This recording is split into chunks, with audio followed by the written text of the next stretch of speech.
यह कहानी है फेडेक्स कुरियर कंपनी के एक ईमानदार कर्मचारी चक नोलन की। चक की हमेशा से यही कोशिश रहती है कि हर एक प्रोडक्ट अपनी सही जगह और सही समय पर पहुंचे। इसलिए वे अलग अलग देशों में विजिट भी करता रहता है जहां पर उसकी कंपनी की ब्रांचेस होती है। चक केली नाम की एक लड़की से बहुत प्यार करता है।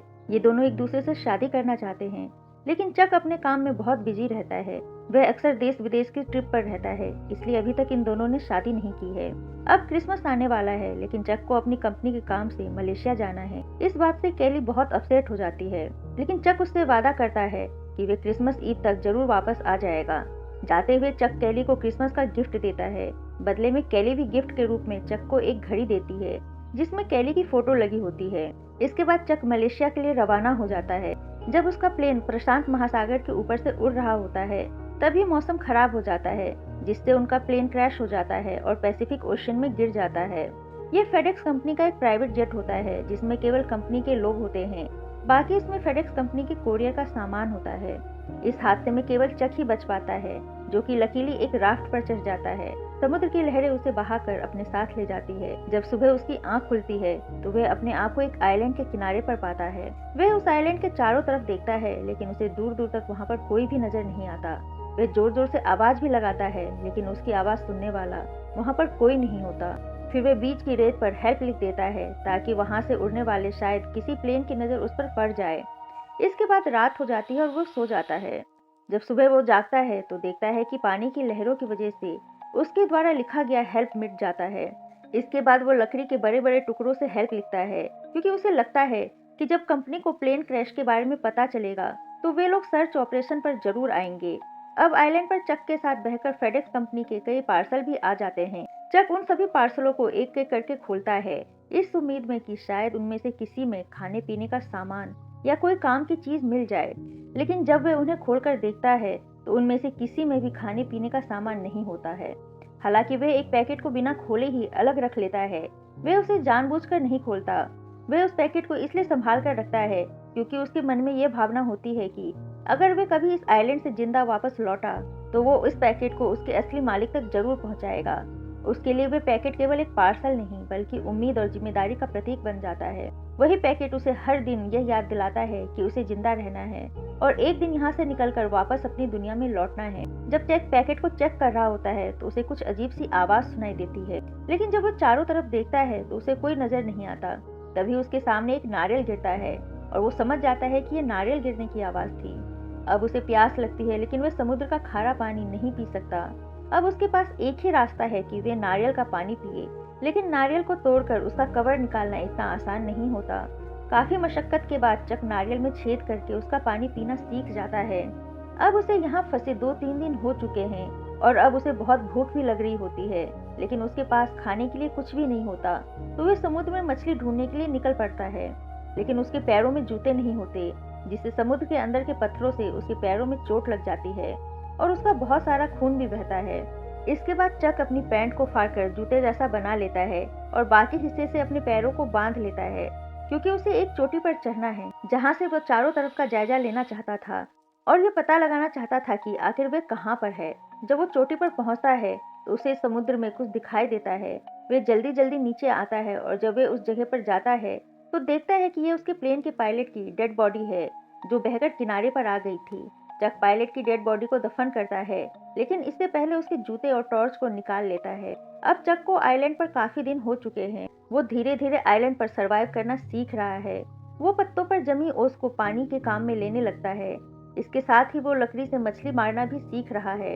एक रात चक को समुद्र में जहाज नजर आता है। उसको देखकर वो काफी एक्साइटेड हो जाता है और जोर जोर से चिल्लाने लगता है, लेकिन इतनी दूर तक उसकी आवाज का पहुंचना नामुमकिन था।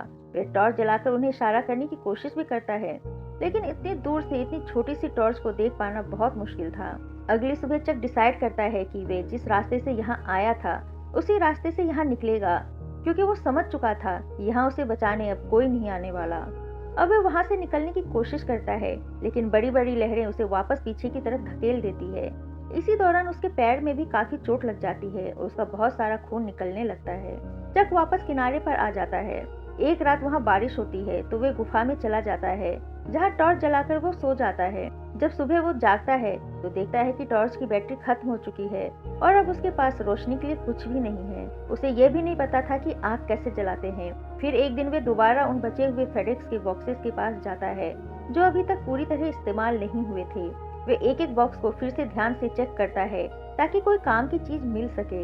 एक बॉक्स में उसे स्केटिंग के जूते मिलते हैं जिनके नीचे की तरफ ब्लेड लगे होते हैं। वे उन्हीं ब्लेड को चाकू की तरह इस्तेमाल करता है जिससे वह नारियल काट सकता है और लकड़ी को नुकीला बना सकता है ताकि मछलियों और केकड़ों का शिकार कर सके। इस बार उसे सफलता भी मिलती है। अब उसके सामने सबसे बड़ी समस्या ये होती है कि वे मछली और केकड़ों को कच्चा नहीं खा सकता। वो आग जलाने की कोशिश करता है लेकिन उसके हाथों में काफी चोट लग जाती है और उसे सफलता नहीं मिलती। आग की जरूरत उसे बहुत ज्यादा महसूस होती है। वह काफी फ्रस्ट्रेट हो जाता है और जोर जोर से चिल्लाने लगता है। तभी लकड़ी घिसते टाइम उसे एक आइडिया आता है कि यदि दो लकड़ियों को आपस में घिसा जाए तो हो सकता है कि आग जल जाए। काफी मशक्कत के बाद वो आग जलाने में कामयाब हो जाता है और वो बहुत खुश होता है। वहाँ पड़े हुए सामान में एक वॉलीबॉल भी होती है जिस पर चक का खून लगा होता है। वे उस पर आंख, नाक और मुंह बना देता है और उसे अपना दोस्त मान लेता है। वे उसे विल्सन नाम देता है। अब इस आइलैंड पर चक का एक दोस्त भी है जो कि वही वॉलीबॉल है जिससे वो बातें करता है। यहाँ पर एक और चीज चक को बहुत ज्यादा तकलीफ दे रही होती है और वह है उसके दांत का दर्द जो पहले से ही था, लेकिन वह हमेशा डॉक्टर के पास जाने से कतराता था। अब ये दर्द चक के लिए असहनीय हो गया था। वह किसी भी कीमत पर उस दांत को उखाड़ना चाहता था। बड़ी मुश्किल से वह दांत को तोड़ता है लेकिन दांत निकालते ही वो बेहोश हो जाता है। ऐसे ही समय बीतता जाता है और अब चक को यहाँ 4 साल हो चुके हैं। वह पूरी तरीके से बदल गया है।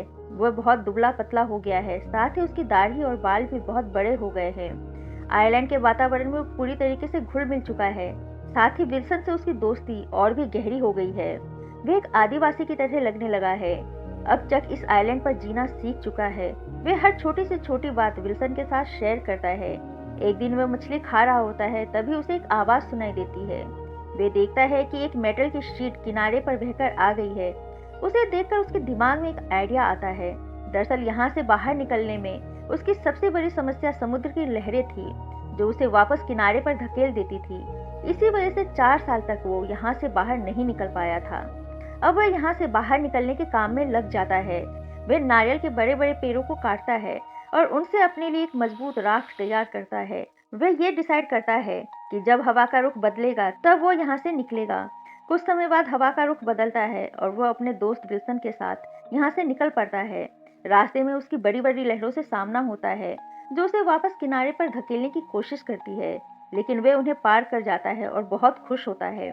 लेकिन अभी भी उसके सामने अनंत समुद्र है।